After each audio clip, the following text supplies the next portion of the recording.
Hello and welcome to the YouTube channel of AIIMS Jammu. Today we have with us a very special guest, Dr. Gitanjali Sachdeva. Ma'am is Director ICMR-NIRRCH Mumbai, and she'll be talking about genetic counseling and genetic testing. So let's dive into conversation with Dr. Gitanjali. Thank you very much, ma'am, for joining us here, and we are privileged for that. Ma'am, you are Director ICMR-NIRRCH Mumbai. So, ma'am, how do you use your genetic services as a platform for future research? Okay. So, we have very well established genetic research center at our institute. See, it's mostly like we get referred cases from different hospitals. So, what we do is most of the time the patients which we see, they have fetal malformation, history of fetal malformation, recurrent pregnancy losses, infertility and other genetic disorders like lysosomal storage disorders and all these disorders we have. So we have been offering testing services, but at the same time some of these participants we enroll in research studies. So I can give you one example probably.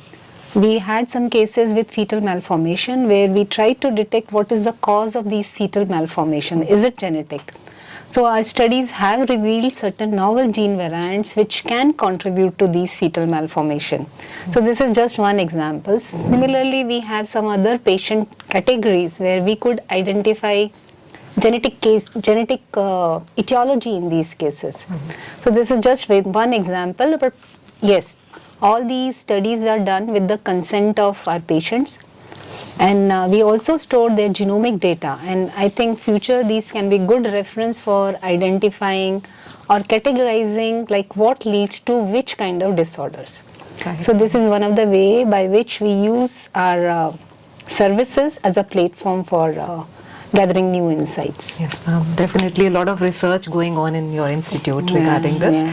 So, ma'am, when you talk about AIIMS Jammu, so what is the possibility of future collaboration of ICMR or institutes like yours with our AIIMS Jammu? Yeah. As our name suggests, like it's National Institute for Research in Reproductive and Child Health. So focus remains addressing issues which are related to reproductive and child health. And I think I'm sure you may be knowing that in women's health is one of our major priority. Absolutely. And women, especially our young girls, they are suffering from PCOS, endometriosis, and in fact premature ovarian insufficiency also. So I think these are the area where we can join hands with AIIMS Jammu, because when I was talking to Dr. Meeta Gupta, she was telling me that she is also seeing a lot of patients with PCOS. So we can have fruitful collaboration with AIIMS Jammu, and probably we can address problems in Jammu and Kashmiri population. Definitely. Yeah. Ma'am, infertility is one subject now. There are a lot of cases of infertility which are occurring probably specifically in this part of area or the country. So, ma'am, what do you think as a medical professional are the genetic causes behind this growing cases of infertility? See, causes can be genetic, it can also be non-genetic, it can be environmental. So when it comes to genetic factors, like in males, we have Y chromosome microdeletions.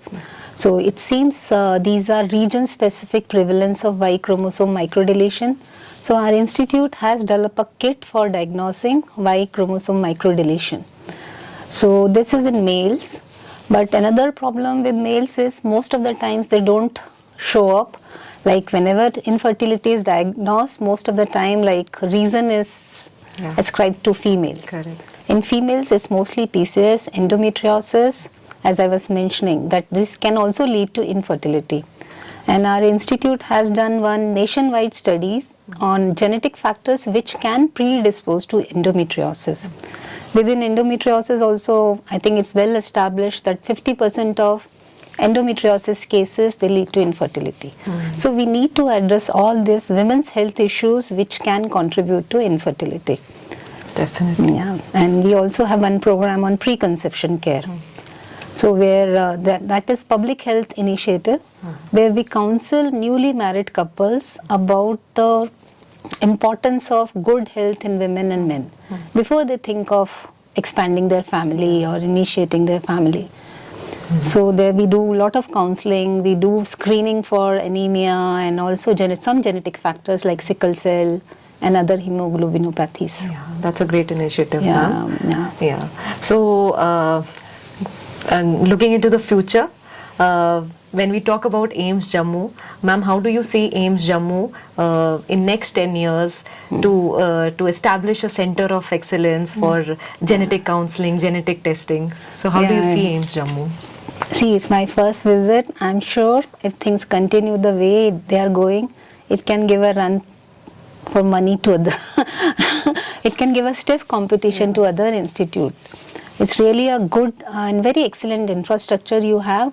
I think for you, like, slate is open, slate is clean. You can create your own Ideas. stories, ideas, and you can do wonders. Regarding problems, I think it would be really nice if AIIMS Jammu can focus on the problems which are specific to Jammu and Kashmir population. That would automatically would happen because this seems to be different ethnic groups and their problem seems to be slightly different from rest of the countries. So I'm sure AIIMS Jammu will really do extremely well.